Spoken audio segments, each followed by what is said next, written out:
Hello, everybody. Random video. Look at the way. Look at the way.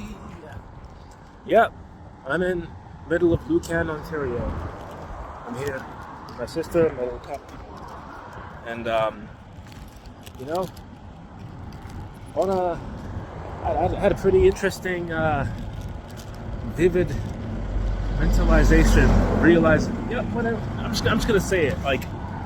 So today I was looking online and I saw this post. It was like how Gen Z has discovered something called silent walking, where they walk without any technology or headphones or cell phone or anything, and it's like a new trend where they just walk down the street and be present, and it helps with mindfulness apparently.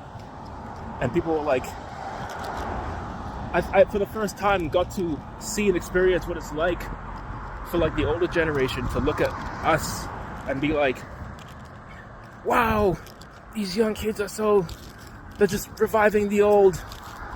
We used to do that we didn't call silent walking. It wasn't a trend back then. I'm just thinking okay, well, I guess in other contexts, let's say, for example, ancient or new age spiritual stuff or new age stuff, people often talk about it being a revival of the old of that as well. And so it kind of put me in both perspectives, being the one who's on the new side, but also honoring the old side. And I just began to look at both, kind of validate both sides and see okay, well, even if, for example, silent walking is a revival of the old, perhaps this generation's way of being present, that's kind of in their cultural context how they would access that. And so although it may be a revival of the old, if it's the same, then it's useful for them as to how it relates to them and where they're at and how they access that through their journey. And just kind of how this leans into this distinction between new age and old age spirituality, or old age practices, or old age philosophies.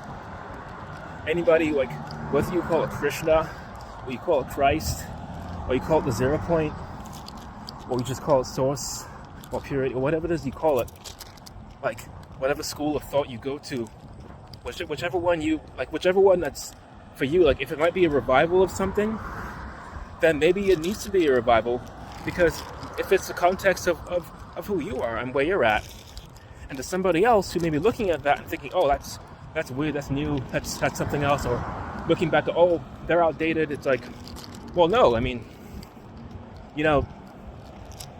even though mammals came after dinosaurs, we still have reptiles today, and mammals contain within them the reptile, the reptilian brain. We got a spine with vestiges of a tail, and we can also regulate our body temperature now, and we're smaller. And it's we could be here being the real life forms on Earth are the dinosaurs. They're the first ones. It's okay, well, yeah, maybe for that time, that's what was needed, and for this time, mammals need that too. Now, mammals, Gen Z, New Age, that doesn't mean abandon the reptile. It just means honor where you came from.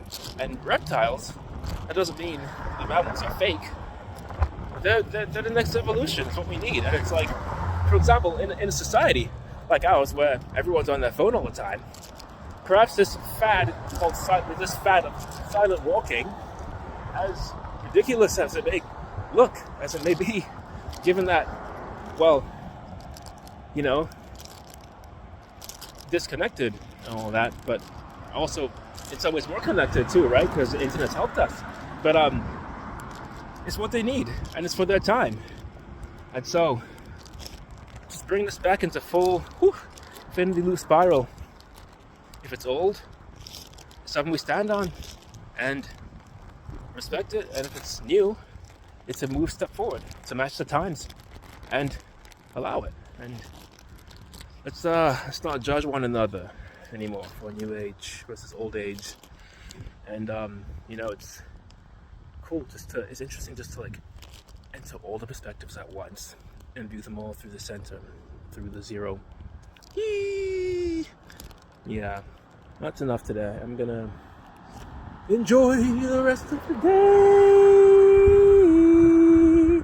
Enjoy. Beep, beep.